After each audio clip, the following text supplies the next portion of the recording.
we call this as hubs. Okay, hubs are highly connected nodes in the networks. So for example, here in blue, you have the hubs. Of course, you have different degrees of connection between these hubs, but especially this, there is a central hub here that has a lot of connections. Okay, so this is a theoretical thing that you can observe in networks. For example, coming back to these protein-protein interaction networks, just have a look and find the hubs. Yeah, just observe the network and try to observe what kind of nodes you think they are hubs. And this one as well. So here you can have better detail about the network and see the nodes of this network. For example, have a look in this STE12 gene. Has a lot of connections, right? This is a huge hub of this network. For example, if you have a Wi-Fi distributor in your house, this is a hub as well. So you have the signal of the internet coming, and the signal is distributed over the computers and smartphones of your house. So this in the middle that is distributing the signal is a hub of the internet of your house. The same, you can use the same information for biological systems. So here is the point. The most important point of systems biology is that you can take information from network science, from non-biological systems, and apply to biological systems. It means that metabolism works in terms of network like a computer network.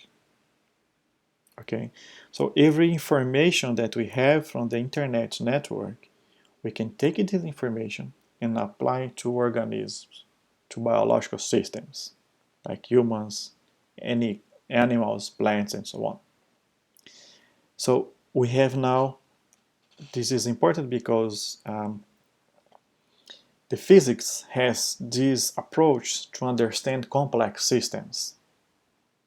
And given that we are having more and more data about plants and animals, we need this kind of tools to understand the dynamic and to understand the complexity of these interactions.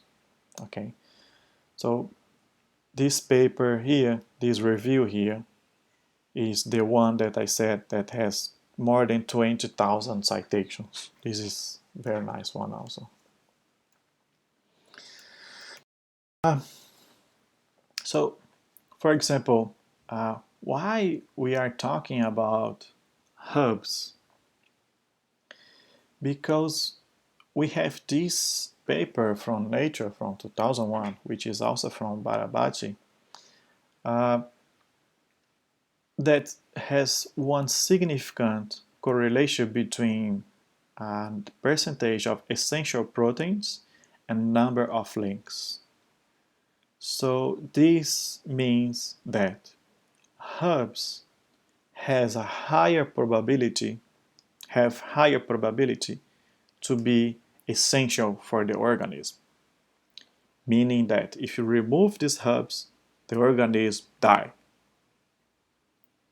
Okay, so percentage of essential proteins. So essential, it's a very strong word. It's different from important.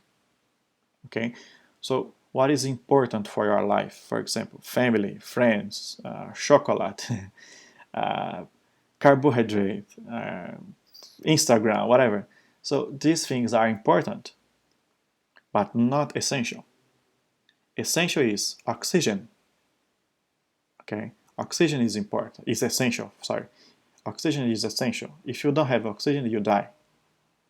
Okay, so percentage of essential proteins means that if you remove this protein, the organism die. It's different from important. Okay, so this paper showed that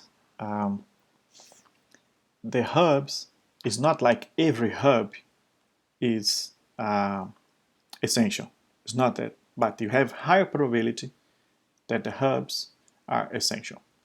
In this case, I never remember, but in this case, I think the essential nodes are the red ones.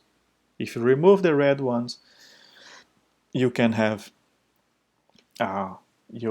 it's lethal for the organism. Okay, and you can see also that, for example, you have green nodes here that are a huge hub, but not essential. It's important, but not essential. Okay, sometimes the organism will not grow well if you remove this node, but it will grow. Okay, again to the question, what is important, what is essential? So that's why we look to the hubs. Okay, we can have different types of networks in different, here we are not only talking about biological systems. Okay, you can have this random network, scale-free network, and hierarchical network. This the most common is this scale-free network, which is mostly found in biological systems. So all of these things, our organisms from 3 domains of life are scale-free networks. For example, the internet, routers and domains, electronic circuits, computer software, movie actors, co-authorship networks. This is also very interesting. I can talk about later on how the citations, the self-citations can be the interpretation of what is a self-citation can change when you analyze networks, not only that you are citing your own paper. So I know that's a bit confusing. If you want, you can ask. I can tell you more how the co-authorship networks work. You have here also phone calls, metabolic, protein interactions, so on. So many types of networks are scale-free. So for this, I recommend you to read 2 papers. One is these scale-free networks, a decade and beyond, from who? From Barabadze. But also a very recent paper from last year that scale-free networks are rare. So this is very interesting also. Okay, so they are not contradicting this information above here that most of the organisms have scale-free networks, but they provide more information about many other kinds of networks that are not really scale-free.